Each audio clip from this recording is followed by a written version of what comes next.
ఈరోజు మనతో పాటు ఉన్న గెస్ట్ రీసెంట్ టైమ్స్లో ఒక సెన్సేషనల్ ట్రైలర్ అని చెప్పుకోవచ్చు. కొత్త పేరు లేని ఒక అమ్మాయి మీద 2.5 కోట్లు పెట్టి ఒక డైరెక్టర్ వచ్చి సెంట్రిక్గా సినిమా తీస్తున్నానండి. నిధి, వీడిలోకి సెక్స్లోకి నీకు ఏదంటే బాగా ఇష్టం? Sex with weed.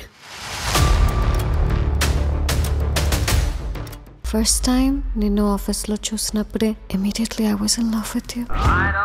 తెలుగులో ఇద్దరు అబ్బాయిలు ఒక అమ్మాయి కలిసి రొమాన్స్ చేసే ఫస్ట్ ఫిలిం ఇదే అనుకుంటా. When love has no boundaries, why do you want to restrict that love to only one person? ఎందుకు మీరు ఈ రొమాన్స్ ఈ లస్ట్ ఈ పాయింట్లోనే మీరు ఆ పాయింట్ చెప్పాలనుకున్నారు? అసలైన మగాడు భార్యని చీట్ చేసి 10 మందితో పడుకుంటే మగదనం కాదు, అదే భార్య.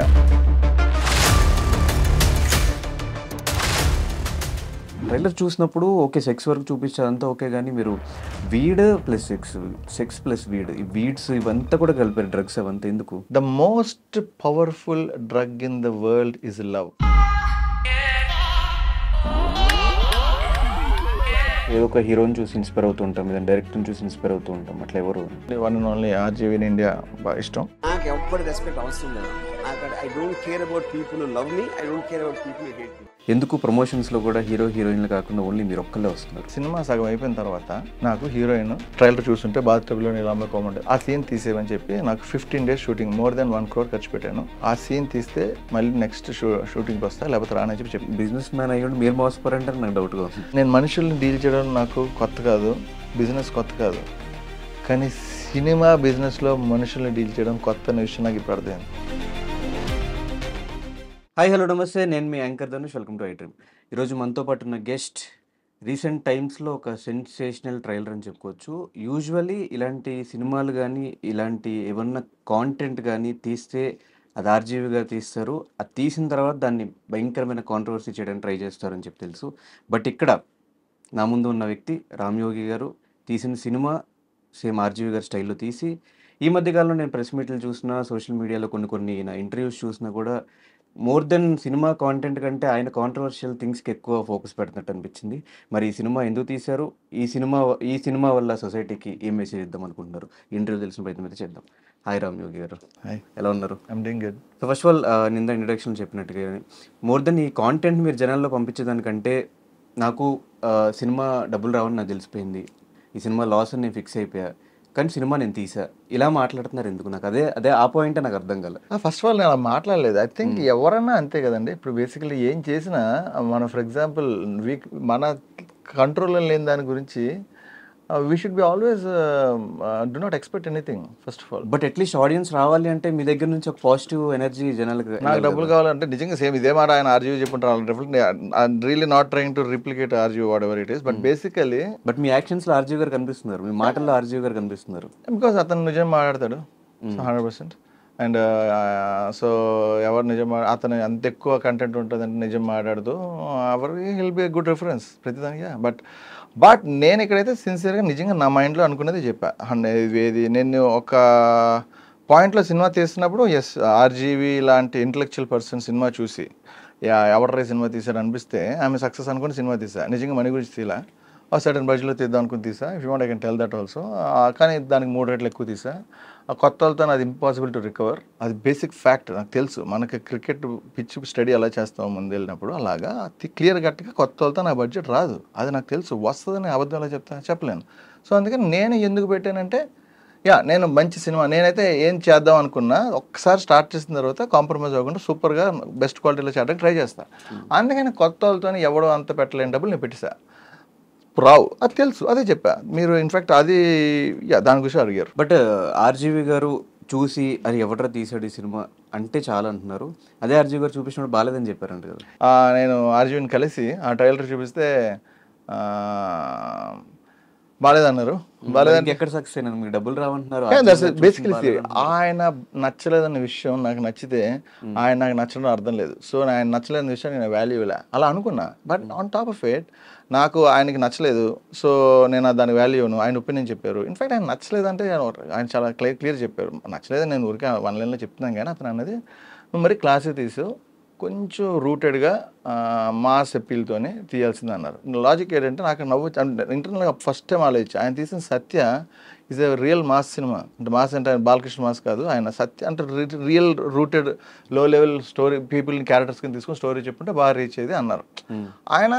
నేను ఆయన దగ్గర నుంచి సూపర్ అన్న మాట తప్ప ఏది ఎక్స్పెక్ట్ చేయట్లా. నా సిచ్యువేషన్ ఆయన ఇంకా అది ఆ ఫీడ్బ్యాక్ ఇచ్చారు. నా బేస్లో నేను బాగాలేదు అన్నట్టు తీసుకున్నా. నేను ఆయన బాగాలేదు అని చెప్పాను, నేను పట్టించుకోలేదు. That's all. ఇందులో ఎక్కడ సక్సెస్ అయ్యారు మీరు, నాకు అర్థం కాల. నేను అలా అనుకుని తీసా, అలా అనుకుని స్టార్ట్ చేసా. సినిమా తీయడమే నా సక్సెస్. ఫస్ట్ ఆఫ్ ఆల్ నేను హ్యాపీగా సినిమా ఫస్ట్ ఆఫ్ ఆల్ చిన్న డైరెక్టర్ అవుదాం అనుకున్నా. తర్వాత I became a software entrepreneur. 10 years doing some business. అయితే I don't have happiness.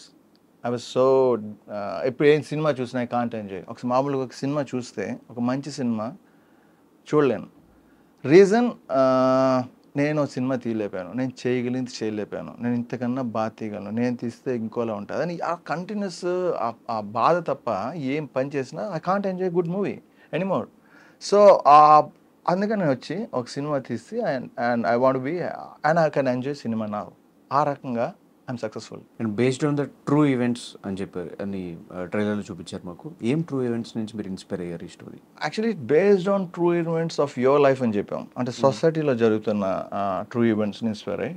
It may be for example your life society అంటే it is all over the world society is same. మనం different అనుకుంటాం, కానీ I really seen very very close and everybody see, you also see. కానీ what I'm trying to tell is human emotions, love anywhere in world same. So everywhere in world జరుగుతున్న ఈ problem. In fact 100 years back సొసైటీలోనే all over world same problem. 100 years తర్వాత కూడా ఉండొచ్చు ఆ problem. అటువంటి problem నేను సొసైటీలో అందరి లైఫ్స్లో చూసి దాని మీద ఒక స్టోరీ రాసి సినిమా తీశాను. అంటే హ్యూమన్ ఎమోషన్స్, లవ్ ఇదంతా అందరి లైఫ్లో ఓకే. మీరు ట్రైలర్ చూపిస్తున్నంత లస్టే చూపించారు తప్ప ఎక్కడ ఎమోషన్స్ చూపించినట్టు నాకు అనిపించలేదు. There are very strong emotional dialogues also. కాకపోతే మీరు యూత్ కాబట్టి అక్కడ స్ట్రక్ అయిపోయారు. బట్ ట్రైలర్ ఎక్కడ ఎమోషనల్ సీన్స్ కానీ అవేం చూపించలేదు కదా. లేదు, ఎమోషనల్ సీన్స్ అంటే ఫర్ ఎగ్జాంపుల్ ఓకే మీరు అనుకుంటున్న అంటే ఏమన్నా నార్మల్ పబ్లిసిటీ స్టంట్ లైక్ ట్రైలర్లో ఇంత ఫిల్ చేస్తే, ఇంత రొమాంటిక్ సీన్స్ కానీ, కిస్ సీన్స్ కానీ, ఇలా ఒక ముగ్గురు కలిసి రొమాన్స్ చేసిన సీన్స్ కానీ ఫిల్ చేస్తే ఆడియన్స్ని థియేటర్స్ రప్పించడానికి ఆ ప్లాన్తో ట్రైలర్ కట్ చేశారు? లేదు, 100% క్లియర్ కట్గా సబ్జెక్ట్ ఏదైతే మనం first of all the simple title it self evolve అని పెట్టాం. రీజన్, స్టోరీ స్టార్ట్ అయ్యేది క్లైమాక్స్లో. క్లైమాక్స్లో చూపించేది అసలు స్టోరీ ఎక్కడ స్టార్ట్ అయిందో. సినిమా రివర్స్లో నడుస్తుంది. సో అది అర్థం చేసుకోవడానికి చాలా అటెన్షన్ కావాలి. Point number 1. Point number 2, title దగ్గర ఇవ్వాలని పెట్టి 1 second ఆలోచిస్తే కానీ అది లవ్ అండ్ రివర్స్ అని అర్థం కాదు. కింద సింపుల్గా రివర్స్ లవ్ స్టోరీ అని రాయొచ్చు, ఈజీగా అర్థం అవుతుంది. కానీ రాయాల, ఇంటెన్షనల్గా రాయాల. ఎందుకు? వాళ్ళకి అర్థం చేసుకోవాలి. అంటే సర్టెన్ అటెన్షన్ పే చేస్తే తప్ప, సర్టెన్ ఇంటెలిజెన్స్ ఉంటే తప్ప అర్థం కాదని క్లియర్ కట్గా చెప్తున్నా. అదే నేను మీరు అంటే బీ గ్రేడ్ లస్ట్ సినిమా తీద్దాం అనుకుంటే పోస్టర్ల మీద అలాంటివి పెట్టి హ్యాపీగా ఇంకొంచెం ఈజీగా క్యాచ్ చేసే టైటిల్ పెట్టి అలా చేసేవాడిని. నా ఉద్దేశం అది కాదు. నేను చాలా క్లియర్గా ఒక ఇంటలెక్చువల్స్ హై అండ్ సబ్జెక్ట్ చెప్తే వాళ్ళకి నార్మల్గా ఇదే నేను equal rights between man and woman మాడితే సగం మందికి అర్థం కాదు. అట్లీస్ట్ ఇలా ప్రిపేర్ చేసి ఒక సర్టన్ స్టైల్ సినిమా, సర్టన్ ఇంటెలిజెన్స్ కావాలి సినిమా చూడడానికి. ఇంటెలిజెన్స్ అంటే ప్రతిసారి సూపర్ ఇంటెలిజెంట్ మ్యాథమెటిక్స్ చేసేవాళ్ళు కాదు. సొసైటీ గురించి అర్థం చేసుకొని, అందరు మనుషులు ఒకటే అర్థం చేసుకొని, అలాంటి సర్టన్ ఇంటెలిజెన్స్ కావాలి. అలాంటి పీపుల్కి అర్థం అవుద్ది. అందుకని అలా I'm clearly setting the people. That is all there in that. అంటే ఏదైనా ఒక పాయింట్ని డీల్ చేయాలి అనే విధానంలో వస్తే, ఒకటి మీరు డీల్ చేసే విధానంలో చేయొచ్చు, ఇంకో విధంగా కూడా చేయొచ్చు. ఎందుకు మీరు ఈ రొమాన్స్, ఈ లస్ట్, ఈ పాయింట్లోనే మీరు ఆ పాయింట్ చెప్పాలనుకున్నారు?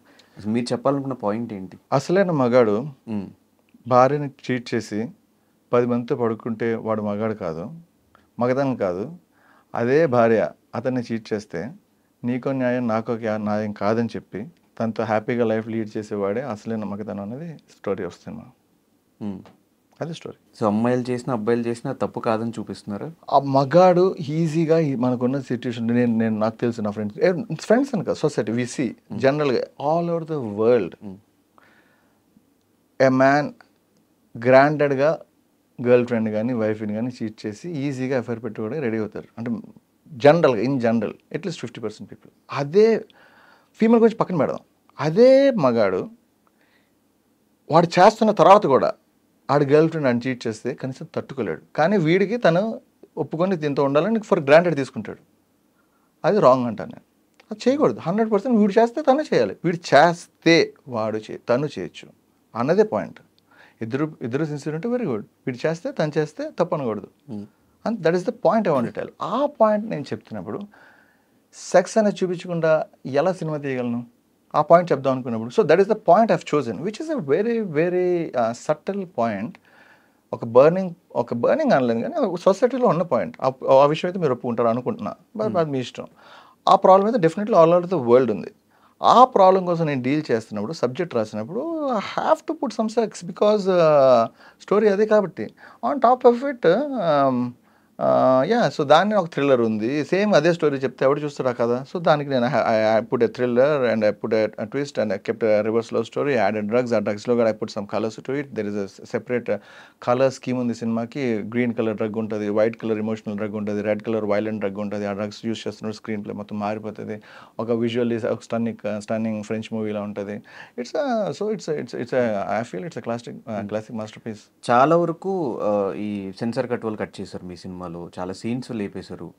మీరు వాళ్ళు తీసేసిన సీన్స్ కూడా మళ్ళీ ఓటీటీ రిలీజ్ అయినప్పుడు మొత్తం అన్ని యాడ్ చేసి ఓటీటీకి ఇవ్వబోతుందని చెప్పారు. ఎందుకు ఆడియన్స్ చూపించాల్సిందేనా సీన్స్ అవంతా? బికాజ్ నేను తీసిన cinema okay I tell you, నేను సినిమా చేస్తున్న సబ్జెక్ట్ క్లియర్ కట్గా నాకు పిచ్ గ్రౌండ్ వర్క్ చేశా.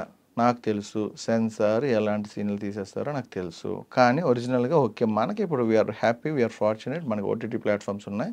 ఇక్కడ కాబట్టి అట్లీస్ట్ అక్కడ డైరెక్టర్ కట్ వర్షన్ ఒకటి పెట్టచ్చు అని తెలుసు కాబట్టి క్లియర్గా ఓకే దీనికి ఇది వర్షన్, దీనికి ఇది వర్షన్ చాలా క్లియర్గా ఐఎమ్ ప్రిపేర్ అయ్యి దీనికి వర్షన్ దానికి వర్షన్ చేశాను. సో ఇక్కడ కట్ అయినా అక్కడ పెడదాం కాదు, నాకు క్లియర్గా తెలుసు మనకు అది ఉందని తెలుసు కాబట్టి ఇంకొన్ని ఎడిషనల్ ఫ్రేమ్స్ నేను షూట్ చేశాను. 100% నాకు సెన్సార్లో తీసేస్తారు ముందే తెలుసు, మనకు తెలుసా గైడ్ లైన్స్. అండ్ చాలా అంటే ఒక ట్రైలర్ చూసినప్పుడు ఓకే సెక్స్ వరకు చూపించాలంతా ఓకే, కానీ మీరు వీడ్ ప్లస్ సెక్స్ ప్లస్ ఈ వీడ్స్ ఇవంతా కూడా కలిపారు, డ్రగ్స్ అవంతా ఎందుకు? ఓకే ఆ క్యారెక్టర్ అలా ఫీల్ అవుతుంది, ఆ పర్టికులర్ క్యారెక్టర్ అలా ఫీల్ అవ్వడం వల్ల, because we are showing the most powerful drug in the world is love.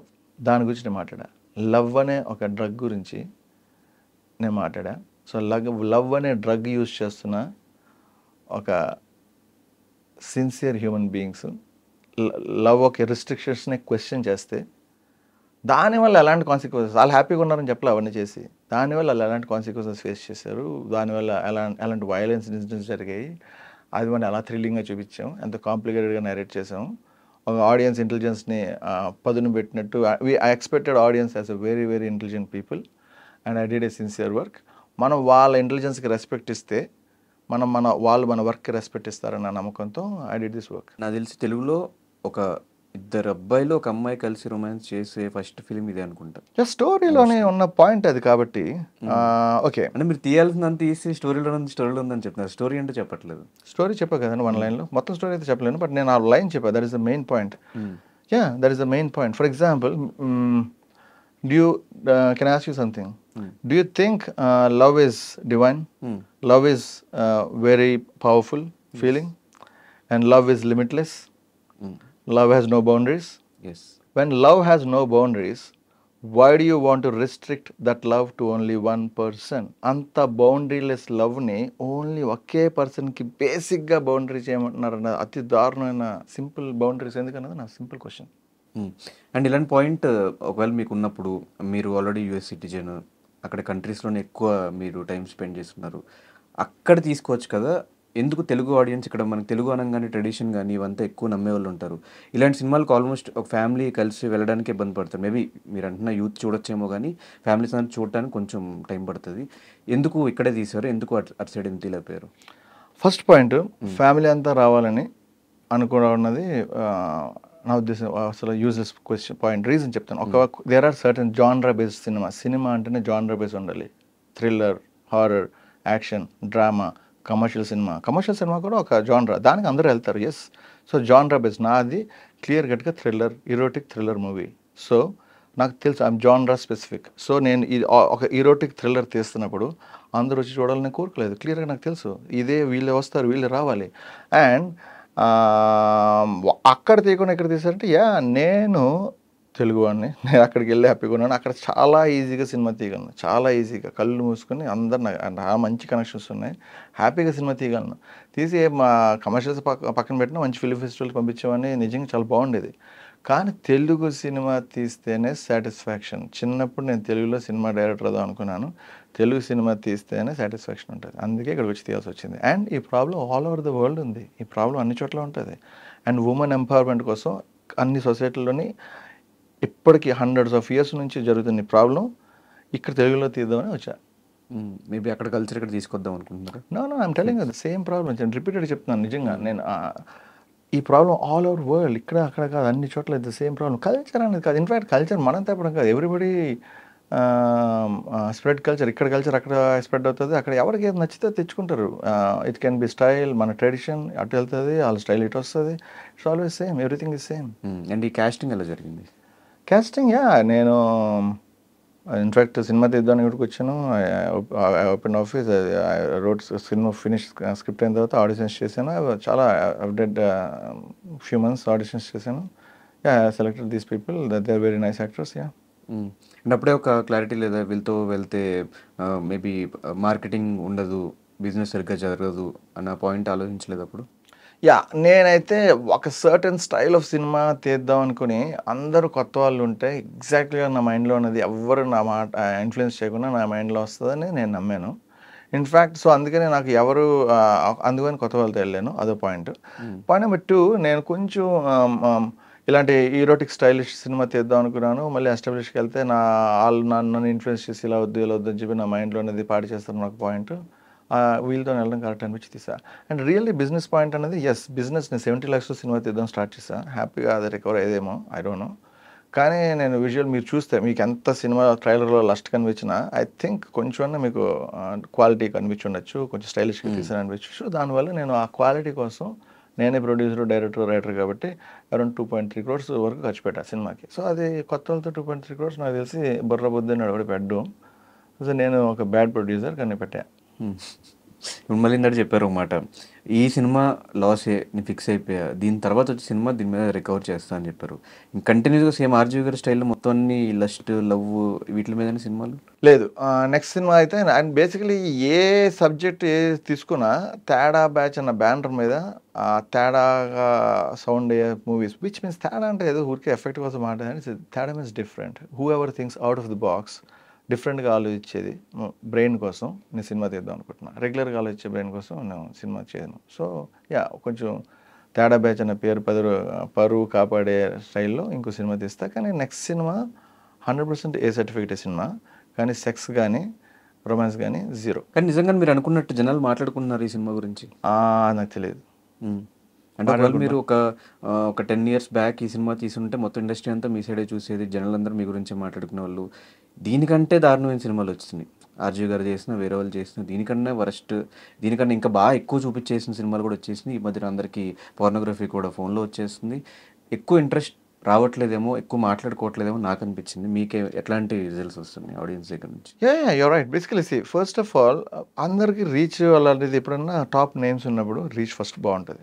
ఇందులో నేను కొత్తవాడిని, యాక్టర్లు కొత్త వాళ్ళు కాబట్టి రీచ్ 100% ఇదే ఎస్టాబ్లిష్ చేస్తే రీచ్ వస్తుంది. తెలుసు ఆ విషయం. నాకు నేను ముందు కనీసం ఆలోచించలే ఆ విషయం. అంటే చెప్తాను, I'm a bad producer but I learn the game now. Next cinema నేను నేర్చుకున్నది, ఫర్ ఎగ్జాంపుల్ ఇది నేర్చుకున్నది ఈ లాస్ నెక్స్ట్ బాగా చేస్తేనే ఇది కూడా రికవర్ చేస్తాం. అదే బిజినెస్, ఏ బిజినెస్లో అంతే. మీరు 3 పనులు చేస్తారు, 4 ప్రాజెక్టులో మొత్తం వెనక్కి వస్తుంది. అదే సేమ్ బిజినెస్. నేను సినిమా కొత్త అయినా బిజినెస్ కొత్త కాదు. నా 10 సంవత్సరాల నుంచి I'm successful in business. So అదే బిజినెస్లో వచ్చి ఇక్కడ అప్లై చేస్తాను. సో అండ్ ఎవరు పట్టించుకుంటుందని మాటకు వచ్చేసరికి చెప్తున్నా కదా, మీరు పోర్నోగ్రఫీ అన్న మాట అలాంటి మాట్లాడారు. బట్ బేసికలీ దిస్ ఈజ్ చాలా క్లియర్గా మరి మీరు నేను చెప్పిన ముందు దానికి మీరు కన్విన్స్ అవ్వక మళ్ళీ రిపీట్ అదే చేస్తున్నారో తెలియదు. చాలా క్లియర్గా it's a very certain intelligence demand చేస్తున్నాం అని చెప్పి చూపించి, ఒక స్టైలిష్ చూపించి, విజువల్స్ చాలా స్టైల్ హై క్లాస్లో చూపించి, ఎంతో ఒక ఇంటలెక్చువల్ సటిల్ ప్రాబ్లమ్ డీల్ చేసి, విమెన్ ఎంపవర్మెంట్ గురించి మాట్లాడి అలాంటి చేస్తున్నప్పుడు కూడా మీరు ఇంకా చీప్ పోర్నోగ్రఫీ వాడేవారు అలా మాట్లాడితే ఐ డోంట్ థింక్ ఎంపవర్మెంట్ లో చాలా టాపిక్స్ ఉండగా why don't you try only this topic? చాలా ఉన్నప్పుడు ఇది చేసాం. ఏదైనా చూసుకోవచ్చు. ఫర్ ఎగ్జాంపుల్ నేను తర్వాత ఇంకేదో చూస్ చేసుకుంటే మీరు ఆ రోజు అదేంది చూస్ చేసుకుని అడిగితే దానికి కూడా నాకు సమాధానం ఉండదు కదా. So I have choose this is the one of the points that interest me. So Ram Yogi అనే పర్సన్ ఫస్ట్ టైం అందరూ చూస్తున్నారు. ఇవన్నీ నేను ఫస్ట్ టైం చూడటం మిమ్మల్ని. ఎక్కడ ఏ ఇంటర్వ్యూలో అయినా, ఏ ప్రెస్ మీట్‌లో అయినా పర్సనల్ లైఫ్ గురించి అడగొద్దు. పర్సనల్ క్వెషన్స్ వద్దు. బట్ కట్ చేస్తే ఈరోజు మీరు మిమ్మల్ని చూసినప్పుడు ఎవరీయన? ఈయనకి 2.5 కోట్లు ఎక్కడి నుంచి వచ్చినియి? ఈయన సినిమా ఎలా తీయగలిగాడు? ఈయన అసలేంటి? అని తెలిసినోళ్ళు అందరికీ ఉంటది. ఎందుకు మీరు పర్సనల్ క్వెషన్స్ అనగానే స్కిప్ చేసుకుంటూ వస్తున్నారు ప్రతిసారి? ముందే డిస్క్లైమర్ ఇచ్చేసిన పర్సనల్ క్వెషన్స్ తప్ప ఏదన్నా అడగండి అని ఎందుకు? Nothing. See, I'm here to talk about this movie. So, personally, you want to ask, you can ask anything. So, I'm here to talk about movie, and I'm very, very interested in unconventional interviews. నేను ఎవడన్నా ఆ person గురించి మాట్లాడితే, for example ఏదైనా YouTube చేస్తే ఎదురు కొడేస్తా. ఆ person నాకు ఆడు ఏం చేశాడో కావాలి, ఆడు గురించి కావాలి, ఏం నేర్చుకుంటే నాకు కావాలి, అదే నాకు కొడేస్తా. సో నేను అలా కొడేస్తాను కాబట్టి అది ఎవడన్నా మంది కొడేస్తారని చెప్పి వద్దన్న. మీరు అడగలంటే అడగండి, మీరు చూస్తారంటే తెలుసుకో. అది ఏంటి అని? ఎట్లా వచ్చినాయి ఆ 2.5 కోట్లు ఎట్లా సినిమా నేను నాది ఐటీ కంపెనీ ఉంది 10 years నుంచి. నాకు యూఎస్లో మార్కెటింగ్ ఉంది, యూకేలో ప్రొడక్షన్ ఉంది, హైదరాబాద్లో ప్రొడక్షన్ ఉంది. So I have own tool like we sell software services. And చాలా హ్యాపీగా కంఫర్టబుల్గా నా పని నేను చేసుకుంటున్నా. కనీసం సినిమా తీపితే చాలా హ్యాపీగా ఉంటా. కానీ చెప్పా కదా, నాకు ఆ సినిమా తీయలేనంత బాధ అన్నిటికన్నా చాలా పెద్ద బాధ. సో ఆ బాధని తీసుకోవడానికి ఫర్ ఎగ్జాంపుల్ నేను 2 ఆప్షన్లు ఉంటాయి. సైకియాట్రిస్ట్ దగ్గరికి వెళ్ళి నాకు ఈ సినిమా తీయలేదన్న బాధ తీసేయమని చెప్పి వాడికి maybe few pounds or dollars ఇచ్చి, అది కూడా ఎక్స్పెన్సివ్, అది ఈజీ కాదు, మేబీ 5-6 లక్షలు అవుతుందేమో, ఐ డోంట్ నో, తీసుకోవడం ప్రాబ్లం. లేకపోతే ఒక 50 లక్షలు పెట్టి సినిమా తీయడం ప్రాబ్లం. రెండింటి ఉన్నప్పుడు నేను సినిమా తీద్దాం, ఇంకా హెల్దీ సొల్యూషన్ కదా అని చెప్పి ఇటు వచ్చా. సో తీసా. సో దానికి నేను ఏ పని చేసినా స్టార్ట్ చేస్తే ఇంకా బాగా చేద్దాం. ఫర్ ఎగ్జాంపుల్ సింపుల్ చెప్తున్నా, డ్రగ్స్ అన్న పాయింట్ రాశారు కథ రాస్తున్నప్పుడు, కానీ ఎగ్జిక్యూషన్ కొట్టేసరికి ఓన్లీ డ్రగ్స్ అని రాస్తే ఎగ్జిక్యూషన్ ఇలా కాదు, ఇంకా బాగా చేద్దాం అని చెప్పి నేను ఒక green colour drug, white colour drug, red colour drug అని చెప్పి ఆ సీన్ని 3 రకంగా డివైడ్ చేసి, గ్రీన్ కలర్ జోన్, వైట్లో black and white emotional, red ఉన్నప్పుడు వైలెన్స్, మొత్తం స్క్రీన్తో వైట్ రెడ్ కలర్, అంటే ప్రతి దానికి బౌండరీ పుష్ చేయడానికి ట్రై చేస్తాను. సో అలాగే నేను సినిమా స్టార్ట్ చేసిన తర్వాత ఆ క్వాలిటీ కోసం బడ్జెట్ కూడా పెరగాల్సి వచ్చింది. That's my nature. నేను అలాగే చేస్తాను. అదే రీజనా బ్రో? లేదంటే ఇన్ని కంపెనీస్ పెట్టుకుని బ్లాక్ మనీ అంత ఎక్కువైపోయి దాన్ని ఎట్లా ఖర్చు పెట్టాలో తెలియక సినిమా ఇండస్ట్రీకి వచ్చారా? నేను చిన్నప్పుడు ఇంటర్మీడియట్ చదువుతున్నప్పుడు వైజాగ్లో నుండి, నేను పెరిగింది వైజాగ్, నా సినిమా డైరెక్టర్ అవుతాను ఇంట్లో చెప్తే ఒక చాలా భయపడిపోయారు నన్ను చూసి ఆబ్వియస్లీ. సో నన్ను ఎంకరేజ్ చేయలేదు, జీరో ఎంకరేజ్మెంట్. అప్పుడు నేను I can't even effort to come to Hyderabad. నేను హైదరాబాద్ రావడం అనేది నాకు పెద్ద గగనం.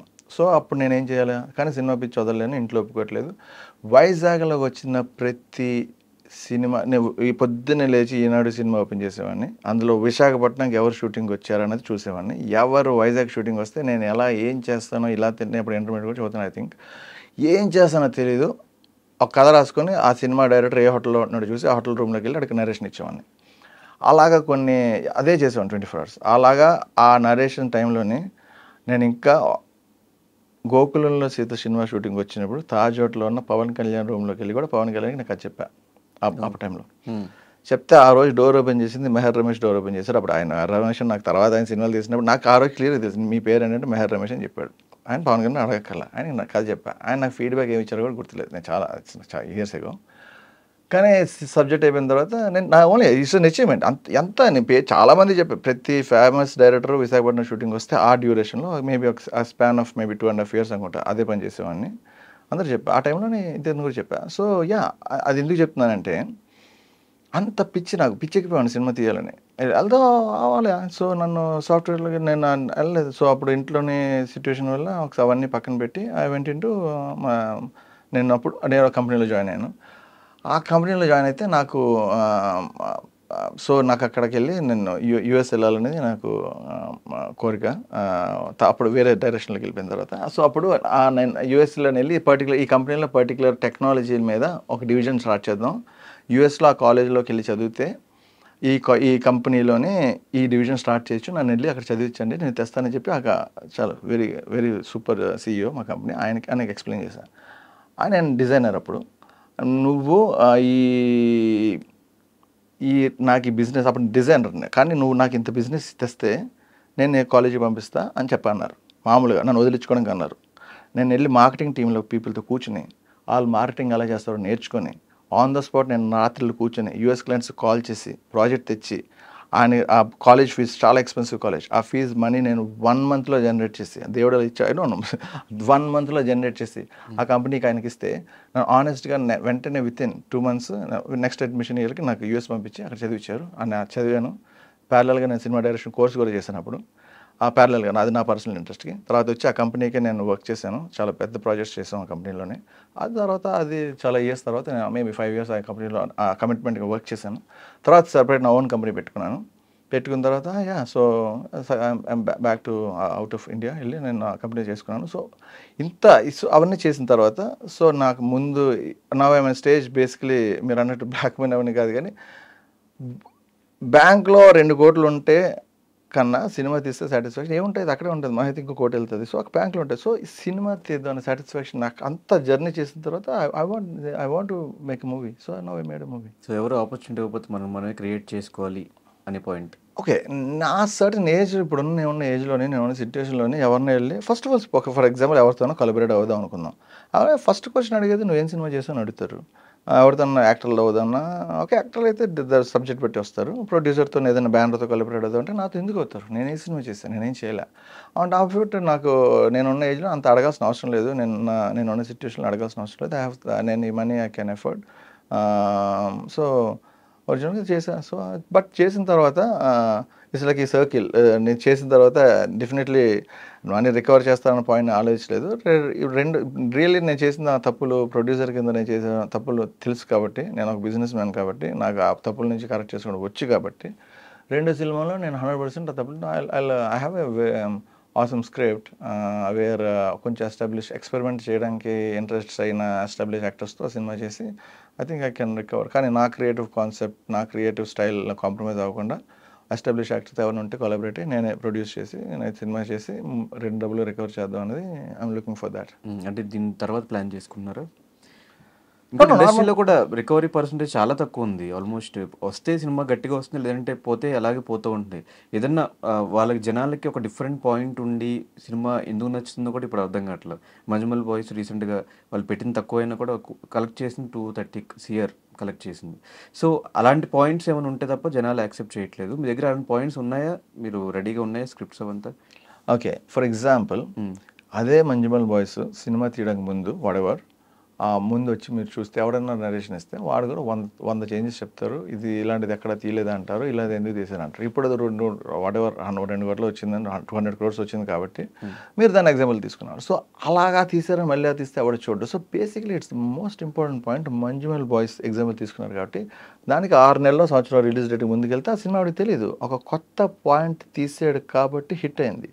సో అలాంటి కొత్త పాయింట్లు మనం ఎతకాలి. అలాంటి పాయింట్ మీద తీయాలి. నాది నెక్స్ట్ మూవీ గురించి పక్కన పెడితే this is a good point, this is very nice point. ఇంకా ఈ పాయింట్తోనే మీరు కొడదామని ఫిక్స్ అయ్యారు? కొడదామన్నది బాల్ వేసే ముందు బ్యాట్స్మెన్కి ఏం కొడతారని అడిగితే ఆడేం చెప్తారు చెప్పాను. సో అటు సైడ్ కూడా రిలీజ్ అవుతుందా మీ సైడ్ కంట్రీస్లో? నో, లేదు, నేను ఓన్లీ ఇండియాలోనే, తెలుగులోనే. నాకు బేసికలీ చెప్తాను కదా, ఈ తెలుగు సినిమా తీస్తేనే satisfaction. I can easily make a movie there, but I will be happy only if I make a Telugu movie. ఓటీటీలో ఐ థింక్ హిందీలో కూడా డబ్ చేసి పెడతా, బట్ రిలీజ్ అయితే ఓన్లీ తెలుగు థియేటర్స్లో అవుతుంది. సో మిమ్మల్ని అంతగా ఇన్స్పైర్ చేసిన వ్యక్తి ఎవరు? No, we take inspiration from many things. ప్రతి దాని గురించి ఐ టేక్ ఇన్స్పిరేషన్ ఫ్రమ్ ప్రతి విషయంలో everyday we inspire from many people.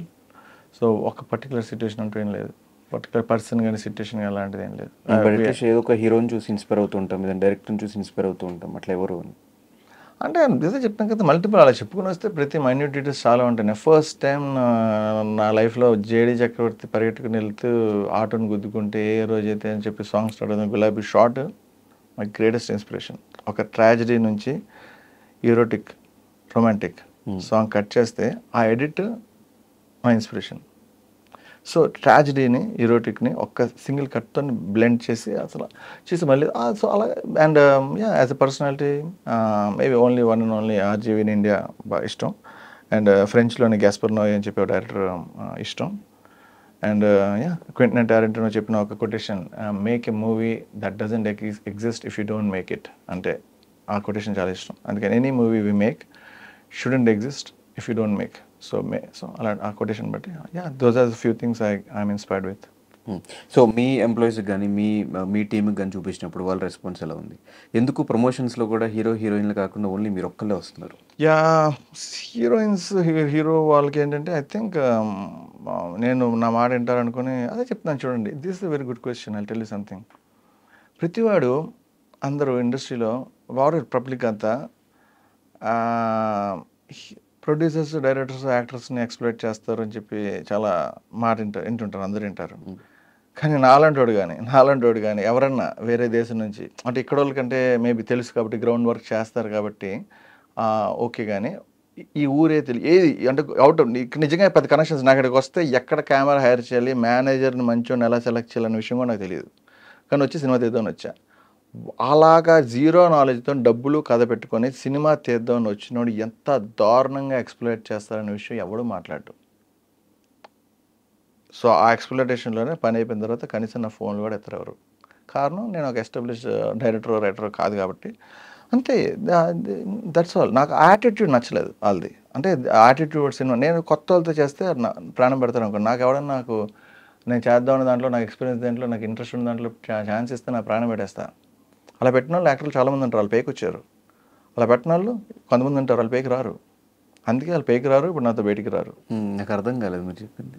Attitude cinema వాళ్ళు చెప్తున్నా కదా, నాకు నేను బేసిక్గా నేను పిలిచా వాళ్ళకి మేబీ టూ చాలా క్లియర్గా చెప్పా. మీకు అర్థం కాని పాయింట్ మీరు ఊరికే నా చేతి రిపీట్ చేద్దాం అనుకుంటున్నాను. But basically I tell you something. Sandeep Reddy వంగకి ఒక అప్కమింగ్ హీరో విజయ్ దేవరకొండ సినిమా మీద పబ్లిసిటీ మీద ప్రాణం పెట్టాడు కాబట్టి సినిమా సూపర్ హిట్ అయింది. ఓకే, చాలా బాగా చేశారు, నా యాక్టర్స్ కూడా చాలా బాగా చేశారు. కానీ చివరి వరకు ఉన్నారు. ఎగ్జాంపుల్ చెప్పా బేసికలీ. అలా చాలామంది చివరి వరకు ఒక డైరెక్టర్ ప్రొఫెషన్ ఎందుకు కొత్త వాళ్ళు తీసుకుంటారంటే వీడికి తెలియదు. ఫర్ ఎగ్జాంపుల్ ఓకే, ఆయన వంగ గారికి ఎంత తెలుసో నాకు తెలియదు. సినిమా ఐ థింక్ ఆయన చాలా గ్రౌండ్ వర్క్ చేసినట్టున్నారు ఇక్కడ ఇండస్ట్రీ. నేనైతే నిజంగా సినిమా చేద్దామని వచ్చాను. నాకు లోకల్గా చెప్తాను కెమెరా ఎక్కడ హైర్ చేయాలి కూడా నాకు తెలియదు బేసికలీ. కానీ ఓకే వచ్చా, చాలా క్విక్గా టక్ అని చెప్పి నేర్చుకున్నా, చేసా, రిక్రూట్ చేసా, టీం తీసుకున్నా, చేసా. బట్ వాళ్ళ వర్క్ పరంగా చాలా బాగా చేశారు. ఇన్ఫ్యాక్ట్ నేను పెడుతున్న పోస్టర్ల దగ్గర నుంచి ఇలాంటి పోస్టర్స్ కానీ ఇలా సినిమా చేస్తాను అంత డీటెయిల్ నరేషన్ ఇచ్చా, ఇలా ఉంటుంది అని చెప్పా. సినిమా సగం అయిపోయిన తర్వాత నాకు హీరోయిన్ ఈ పర్టికులర్ ఒక బాత్ మీరు ట్రైలర్ చూస్తుంటే బాత్ టబ్లో ఇలా అమ్ముకోమంటే ఆ సీన్ తీసేవని చెప్పి నాకు 15 days shooting more than 1 crore ఖర్చు పెట్టాను. ఆ సీన్ తీస్తే మళ్ళీ నెక్స్ట్ షూటింగ్కి వస్తా లేకపోతే రానని చెప్పి చెప్పింది. ఏది నేను నరేషన్ బిఫోర్ అది నాకు ఏదైనా చెప్పడం ఇష్టం లేదు, మీరు అడిగారు కాబట్టి చెప్తున్నా.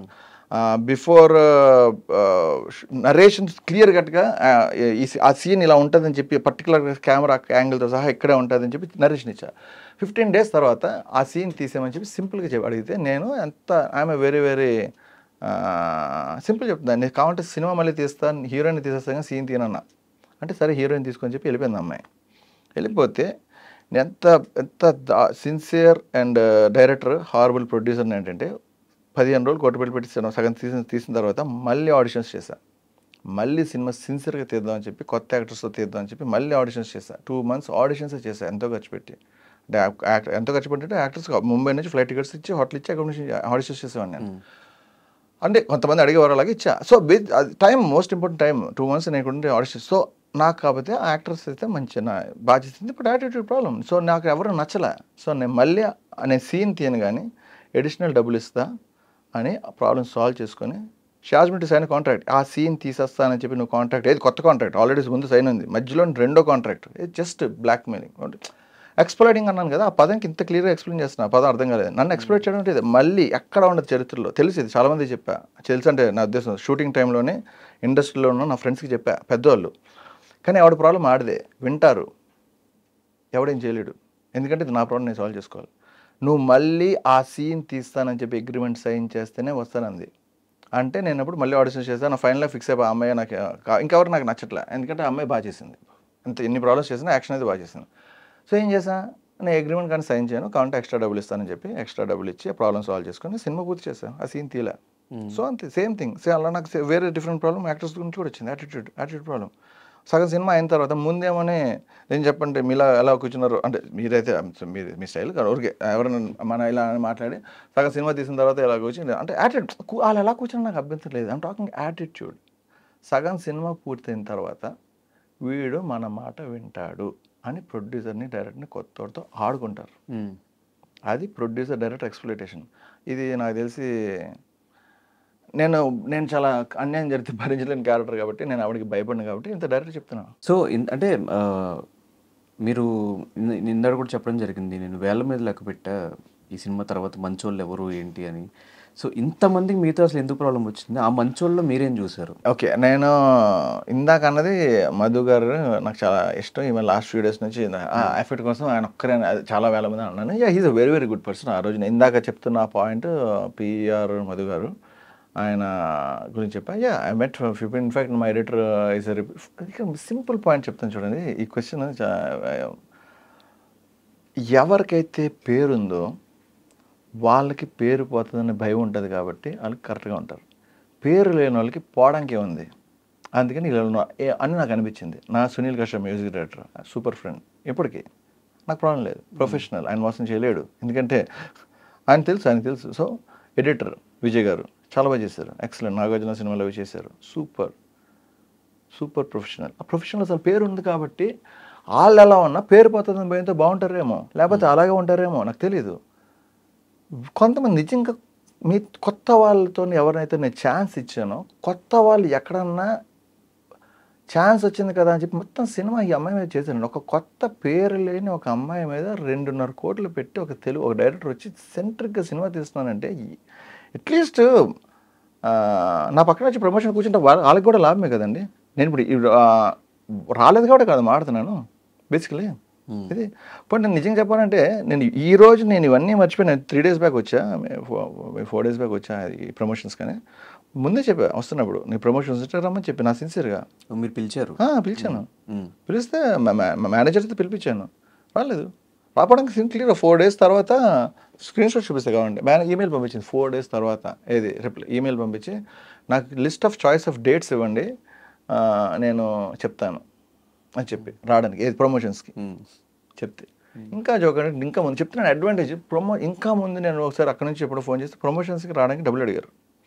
ఆ విషయం నేను మధు గారు చెప్పా, అండ్ మధు గారు నాకు అన్నిటికీ హెల్ప్ చేస్తుంటారు. ఆయన అక్కడ నుంచి ఇప్పటికొచ్చి ఏ హీరోయిన్కి ప్రొడ్యూసర్ ప్రమోషన్కి డబ్బులు అడగరండి అన్నారు. నన్ను అడిగారు అన్నాను, నాకు తెలియదు కదా. నన్ను అడిగారు ప్రమోషన్లు రావడానికి డబ్బులు అడిగారు. నాకు తెలియదు, నేను ఇస్తానన్నా. ఈయన ఆపారు. ఆయన చెప్తే ఆయన చాలా రకాలుగా డబ్బులు సేవ్ చేశారు, ఎన్నో రకాలుగా. నాకు చెప్తే నాకు ఇండస్ట్రీలో ఎవరో పెద్ద ఫ్రెండ్స్ ఉన్నారు, అలా అయితే నాకు రిపీటెడ్ ప్రొడ్యూసర్స్ కూడా ఫ్రెండ్స్ ఉన్నారు. ఈ జర్నీలో ఫ్రెండ్స్ అయ్యారు, ఈ మధ్యన ఫ్రెండ్స్ అయ్యారు, నేను ఈ వస్తున్నప్పుడు మామూలుగా ఫ్రెండ్స్. కానీ అది నా వర్క్ పరంగా నేను కొంతమంది నిజంగా ఈ జర్నీలో కొంతమంది మంచి వాళ్ళు కలిసాను. నాకు ఏదైనా కావాలంటే వాళ్ళ ద్వారా టెక్నికల్గా అలాంటివి తీసుకుంటాను. సో ఆ రకంగా చాలా మంచి పీపుల్ని కలిసాను వర్క్లోనే. అది చెప్పా. సో డెఫినెట్గా ఇన్ని ఫేస్ చేసి ఇంకా నెక్స్ట్ సినిమా కూడా తీయాలి అని ఉన్నారంటే మీ ప్యాషన్ అర్థమవుతుంది. సో డెఫినెట్గా ఈ సినిమా రిజల్ట్ ఎలా ఉన్నా కూడా మీకు మళ్ళీ ఇంకో సినిమా పెట్టో ఇంకో 10 మందికో 20 మందికో వర్క్ ఇచ్చి ఆ సినిమా హిట్ అవ్వాలని మనస్ఫూర్తిగా కోరుకుంటున్నాను. ప్రతిరోజు లొకేషన్లో మినిమం 70 మంది ఉండేవారు. మీరు 10, 20 జనవరి ఆర్టిస్టులు చెప్తున్నాను. ఆర్టిస్టులు అవి ఆల్రెడీ సినిమా చేస్తున్నామంటే 100 మంది పని చేస్తారు. అదో చిన్న సినిమాలు 10 మంది కూడా చేసిన వాళ్ళు ఉంటారు. నేను టెక్నికల్గా ఎక్స్ట్రాడినరీ ఎక్విప్మెంట్ వాడేవాడిని. ప్రతిరోజు ఎన్ని గివెన్ డే లొకేషన్లో ఆల్ ఎక్విప్మెంట్స్ నా దగ్గర ఉండేవి. చాలా చెప్తా I spend a lot on technique. Promotions ఎంత ఖర్చు పెట్టుంటారు ఇప్పుడు? ప్రమోషన్ ఐఎమ్ టెలింగ్ కదా, ఐఎమ్ బ్యాడ్ ప్రొడ్యూసర్. అదే ప్రమోషన్స్కి పెట్టాలి. ఎంతో మోసపోయారు ఈ ప్రమోషన్స్కి ఏముందని. ఇన్ఫాక్ట్ నేను ప్రమోషన్స్కి I learn the game, next time I play well. But అలానే ఇప్పుడు I'm happy that I made the movie. I learn a lot. బిజినెస్లో చోట తప్పు జరిగితే 2 చోట తెలుసుకుంటాం, ఆ రకంగా 2 చేస్తాం అంతే. అంటే బిజినెస్ మ్యాన్ అయ్యండి మీరు మోసపోరంటే నాకు డౌట్గా ఉంది. అదే చెప్తున్నా, ఇది మోసపోవడం కాదండి. ఇది ఫర్ ఎగ్జాంపుల్ చూడండి, అదే చెప్తున్నా, హ్యూమన్ రిలేషన్స్లో ఫర్ ఎగ్జాంపుల్ మనిషి మోసం చేసింది బిజినెస్లో కాదు చెప్తున్నా కదా. ఇట్స్ లైక్ ఎక్స్‌ప్లాయిటింగ్ అన్నది. సినిమా వాళ్ళు నాకు కొత్త కదా. I'll tell you this is a very good point మీరు అడిగింది. I deal with IT employees all the time. ఈ సినిమా అదే నేను మనుషుల్ని డీల్ చేయడం నాకు కొత్త కాదు, బిజినెస్ కొత్త కాదు. కానీ సినిమా బిజినెస్లో మనుషుల్ని డీల్ చేయడం కొత్త అనే విషయం నాకు ఇప్పుడు అర్థమైంది. అంటే ఏ పాయింట్లో? ఇదే నా మనుషులు తీయడం కొత్త, నాకు చాలా కాన్ఫిడెన్స్. మనుషులు నేను హండ్రెడ్స్ ఆఫ్ పీపుల్ని డీల్ చేశాను ఎంప్లాయీస్ కింద. ఆ మనుషులు డీల్ చేయడం నేను సూపర్ ఎక్స్పర్ట్. అంటే ఇంకా తెలివైన వాళ్ళు ఉన్నారన్నా మేధావులు, తెలివైన వాళ్ళు మీరే ఇలా కదా. మోసం చేసే వాళ్ళు ఉన్నారు. చాలా నాకు చాలా క్లియర్ చెప్పాను, మీకు అర్థమయ్యేకి అర్థమవుద్ది. అర్థమైంది నాకు. అంటే జనాలు కొంచెం క్లారిటీగా అర్థమవుతుంది కదా. చెప్పకూడదు ఇలా ఇంటెలిజెన్స్ లేని వాళ్ళతో మాట్లాడడం కూడా దానికి. ఐ మీన్ చాలా very intelligent by the way, audiences are super intelligent, అలా అర్థం చేసుకుంటారు. అటువంటి వాళ్ళు చెప్తేనే నెక్స్ట్ స్క్రిప్ట్ కొడతారు, వాళ్ళకి అర్థం అవుద్ది. But basically yes, what I said is exactly right. మనుషులు కొత్త కాదు, బిజినెస్ కొత్త కాదు, బట్ సినిమా బిజినెస్లో మనుషులు కొత్త. సో డెఫినెట్గా ఈ ఎవాల్వ్ సినిమా మీరు యూత్ని బేస్ చేసి తీశారు కదా సినిమా. మైండ్లో యూత్ బేస్ చేసి తీసాను. సో డెఫినెట్గా మీరు అనుకునే పాయింట్ యూత్కి రీచ్ అవ్వాలి, ఏదో మెసేజ్ ఇచ్చారని అర్థమవుతుంది నాకు ఈ సినిమా త్రూ. ఆ మెసేజ్ ప్రాపర్గా జనానికి కన్వే అవ్వాలి అని చెప్పి మనస్ఫూర్తిగా కోరుకుంటూ, నెక్స్ట్ మీ జర్నీకి కూడా ఆల్ ది వెరీ బెస్ట్ చెప్పుకుంటూ, thank you so much and all the very best. Thank you.